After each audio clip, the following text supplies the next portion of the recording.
My name is Emily, and I am not a writer by any means. In fact, I struggle to put my thoughts into words most of the time. But something happened to me recently that I feel like I have to share, no matter how poorly written it may be. You see, I used to be a shopaholic. Going to the mall was my favorite pastime, especially on the weekends. But one trip to an abandoned mall changed everything for me. It was a Saturday afternoon when my friends and I decided to go shopping at the mall. We had heard about this abandoned mall on the outskirts of our town, and we were curious to see it. It had been closed down for years, but the building was still standing, giving it an eerie vibe. My friends, being the adventurous ones, convinced me to go check it out with them. As we walked through the deserted parking lot, I couldn't help but feel a sense of unease. The once bustling mall was now silent, except for the occasional creaking of a broken sign.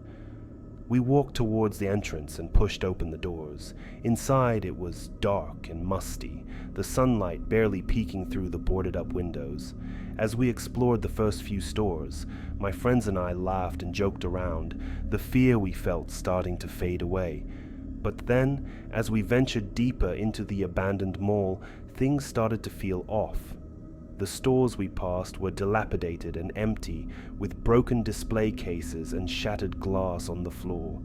It was as if the stores had been abruptly deserted, leaving everything behind. As the darkness enveloped us, I could feel my nerves starting to creep back. We came across an escalator that led up to the second floor. My friends eagerly took the steps, but I hesitated. I had a feeling that we shouldn't go any further, but my friends convinced me to follow them. As we reached the top, we were met with an eerie sight. The ceiling was covered in graffiti, and the walls were adorned with creepy drawings. But the most chilling thing was the large red words that were painted on the floor: "Get out." My heart started pounding as I realized that we were not alone in this abandoned mall. We quickly made our way back to the first floor, but the once working escalator now seemed to be stuck. We were trapped.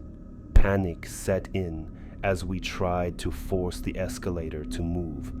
But just as we were about to give up, it started moving, taking us back down to the first floor. We were relieved to be back on the first floor, but our relief was short-lived. As we made our way out of the mall, the doors suddenly slammed shut, trapping us inside. We frantically tried to push them open, but they wouldn't budge. All of a sudden, we heard a blood-curdling scream echoing through the building. My friends and I looked at each other, panic in our eyes. Without saying a word, we started running towards the nearest exit. But no matter how fast we ran, it felt like we were going nowhere. The mall seemed to never end, and the screams were getting louder and closer. Just when we thought we were doomed, we stumbled upon a door with a dimly lit exit sign above it. We pushed it open and ran outside, panting and sweating. We stood outside the abandoned mall, trying to catch our breath, when we heard a loud crash behind us. We turned around to see that the mall had collapsed in on itself as if it was never there in the first place. Shaken and terrified, we quickly made our way to our cars and drove away. We never spoke about what happened that day at the abandoned mall. But every time I close my eyes, I can still hear the screams and feel the fear that consumed us. From that day on, I never stepped foot into that mall again, and I never lost my love for shopping, but it was now overshadowed by the horror and mystery of the abandoned mall.